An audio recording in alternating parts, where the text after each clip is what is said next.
internacional privado, nós podemos analisar algumas situações importantes que podemos colocar que essa conexão internacional, ela já na antiguidade se dava às relações jurídicas com elementos estrangeiros. E aí nós poderíamos falar, talvez nós não tivéssemos essa diversidade de ordenamentos jurídicos. E nós podemos observar que esse método de regulação dos conflitos de lei, ele variou no tempo e variou no espaço. Então a evolução do direito internacional privado constitui a sucessão de diversos métodos de regulamentação dos conflitos de lei, cada um deles com características próprias e predominantes de uma determinada época. E aí nós poderíamos resgatar desde a Grécia e Roma antiga, no qual os estrangeiros tinham direitos, pois esses direitos derivavam exclusivamente da religião.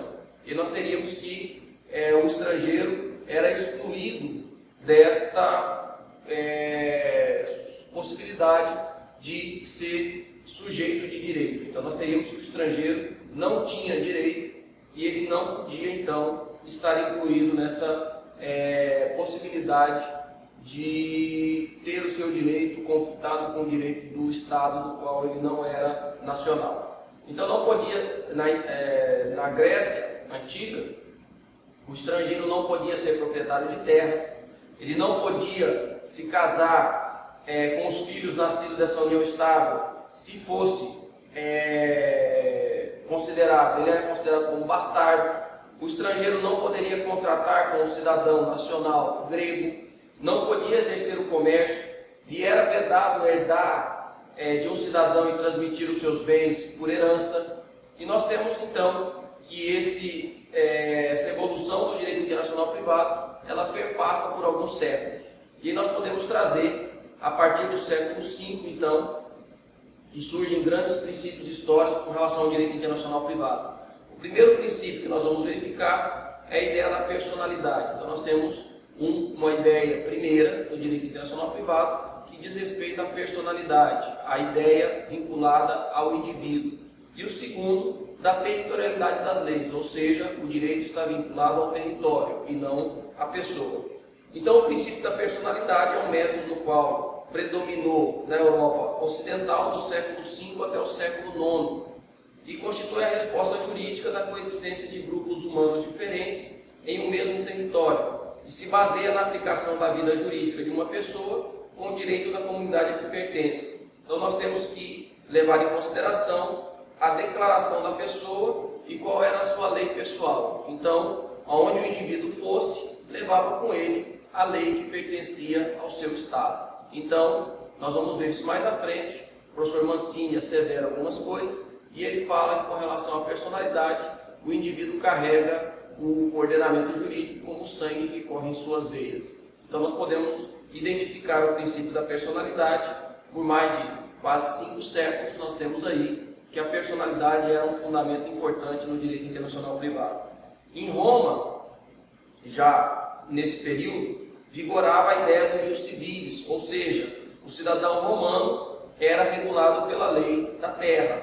Já o ius peregrino, ele tinha uma lei específica que era a lei do estrangeiro. Então Roma possuía 2 ordenamentos jurídicos distintos, que um se aplicava ao cidadão romano e o outro se aplicava ao estrangeiro. E diante do contato entre peregrino, originário então de diversas cidades, e o cidadão romano, se criou o chamado ius gentium, ou seja, aquele destinado a disciplinar as relações entre o cidadão romano e o estrangeiro. As cidades gregas celebravam convênios entre si nesse período que determinava que os juízes eram competentes para os litígios que envolvessem cidadãos de diferentes cidades. Na época, então, helenística, se abordou a ideia de cada grupo de população é julgado pelos seus próprios tribunais, com base em seus próprios direitos. O período da história grega, compreendido entre a morte de Alexandre III da Macedônia, de 323 a.C., até a anexação da Península Grega e as Ilhas Romanas em 147 a.C. Nós temos, então, esse período helenístico, no qual a ideia base era que a população era julgada pelos seus próprios tribunais. E nós temos algumas regras modernas assim, posterior ao século IX. Então nós vamos ver essas regras entre o século X, XI, XII, até o século XIX, onde muda a conjuntura dessas teorias. Então, basicamente, nós vamos ver a partir do século XI as teorias estatutárias. E aí nós vamos ver que nas cidades-estados, principalmente nesse período do século XIV até o século XVII, nós vamos ver que se aplicava o direito comum de origem romanística, que conviviam com leis específicas locais. Então nós tínhamos uma regra romana, que valia aonde o território romano estava com a seu império, e nós tínhamos as regras específicas ainda das cidades-estados.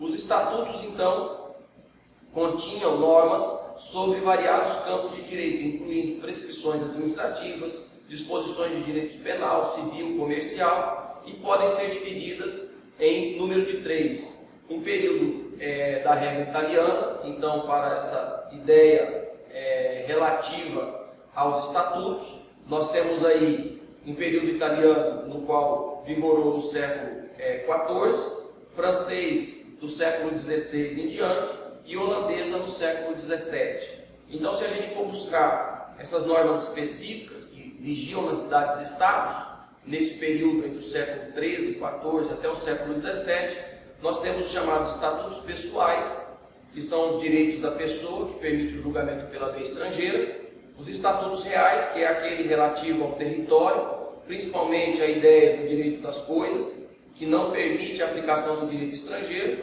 e aquele que fica em cima do muro, ou seja, aquele estatuto misto, que em um momento se adota a questão pessoal, em outro momento se adota a questão do direito real. Então, o que nós podemos observar sobre os estatutos?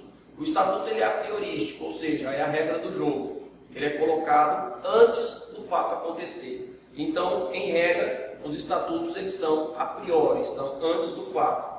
A solução do problema era dada logo, em princípio, pela própria matéria em questão.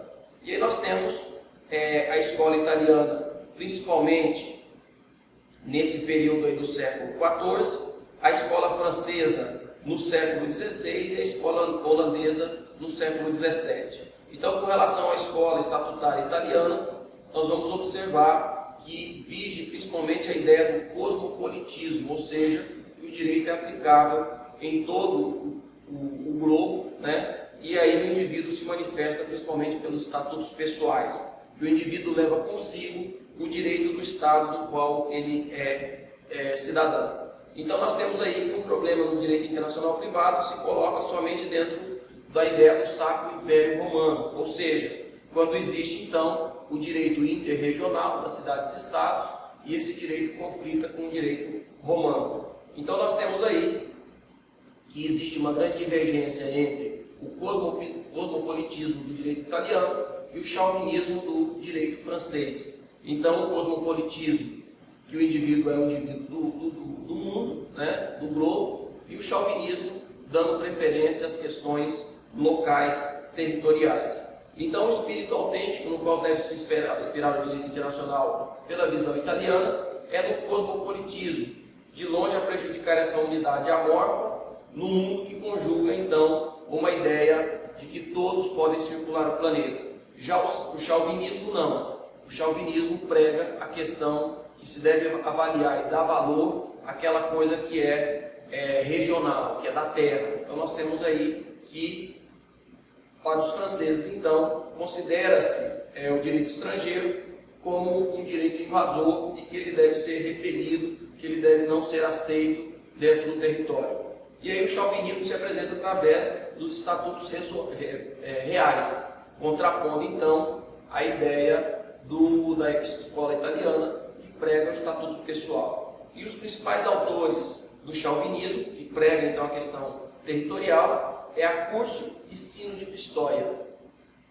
E então nós saímos do século XIV, XV, aonde tinha a ideia das cidades-estados do norte da Itália. Então aí nós vamos observar que esse período entre o século IX até o século XVI foi o predomínio dessa escola italiana.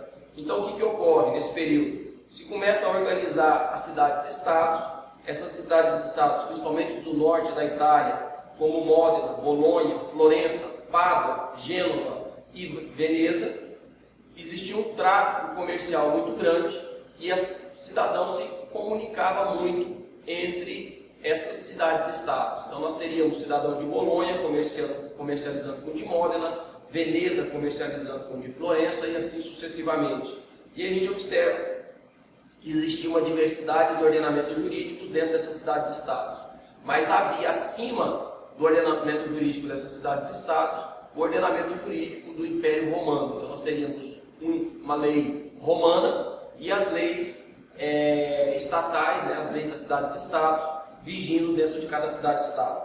E aí, nesse período, então, a existência dessas regras começaram a se reduzir por escrito, divergindo um pouquinho do direito consuetudinário. Então, nós temos aí um período de transição entre o direito consuetudinário e partindo para o que nós conhecemos hoje como direito escrito, tornando-se, então, frequente o caso de um habitante de uma cidade-estado negociar com a cidade de um cidadão de outra cidade-estado e ter um litígio. Então, nós teríamos a ideia da extraterritorialidade, ou seja, do conflito de leis entre uma cidade-estado e outra cidade-estado. Então, o cidadão de uma cidade-estado comercializando com o outro, exemplo, o de Veneza comercializando com o de Florença, havendo um conflito entre eles, nós teríamos a extraterritorialidade.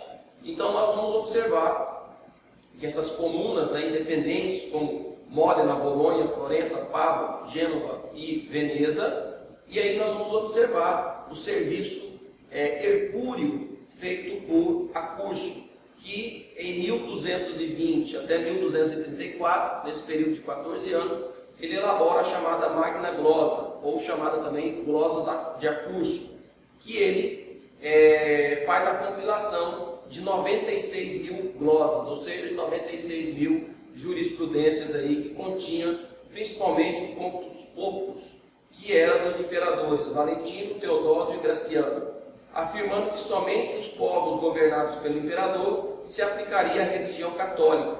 E aí nós teríamos que esse conteúdo lógico da glosa estatue a extraterritorialidade do direito estrangeiro. E aí, essa Magna Glosa foi intensificada e a gente observa que um caso colocado por Acurso e que se busca uma solução é que um cidadão de Bolonha, que seria julgado na cidade de Módena, ou seja, uma lei, se a gente fosse olhar pelo princípio da escola italiana, que era o princípio da personalidade, nós teríamos então que esse indivíduo de Bolonha levava consigo o seu direito, que era da cidade-estado de Bolonha. E quando ele seria julgado na cidade-estado de Módena, nós teríamos então uma ideia de conflito de leis. Então, somente se aplica aos súditos nessa ideia de Módena a lei de Módena. E a lei de Bolonha se aplicava aos súditos de Bolonha. Qual a solução do problema que Acurso idealizou naquele momento? Ele falava que o ordenamento de Módena não era capaz de julgar o cidadão de Bolonha. Alguns autores concluem que nós temos aí a extraterritorialidade. Então, Módena aplicaria a lei bolonhesa para a solução desse conflito. Mas não é essa a conclusão que Acurso chega. Nós poderíamos falar que a solução do problema, Acurso não diz que deveria se aplicar o direito bolonhês, mas deveria descartar a possibilidade da declaração de incompetência e também nós poderíamos falar que poderia se aplicar o direito romano subsidiário. Por quê? Porque ele estaria acima das regras das cidades-estados. No caso, então, nós temos os limites espaciais e a glosa agrega o princípio da extraterritorialidade. Esta obra de Acurso é um marco do direito internacional privado, e aí nós temos outros autores que transcrevem um texto latino extraído de um parecer emitido por Álpicos, encontrado pelo internacionalista e historiador do direito internacional privado, Carl Neumann, que seria o mais remoto vestígio do direito internacional privado que se tem notícia, com o seguinte conteúdo: se os homens de diversas províncias, as quais têm diversos costumes, litigam perante o mesmo juiz, qual desses costumes deve seguir o juiz que recebeu o feito para ser julgado? E aí, uma resposta dada por Álpicos seria que deveria seguir o costume que lhe parece mais preferível e mais útil, porque deve julgar conforme aquilo que ele, juiz, for visto como melhor.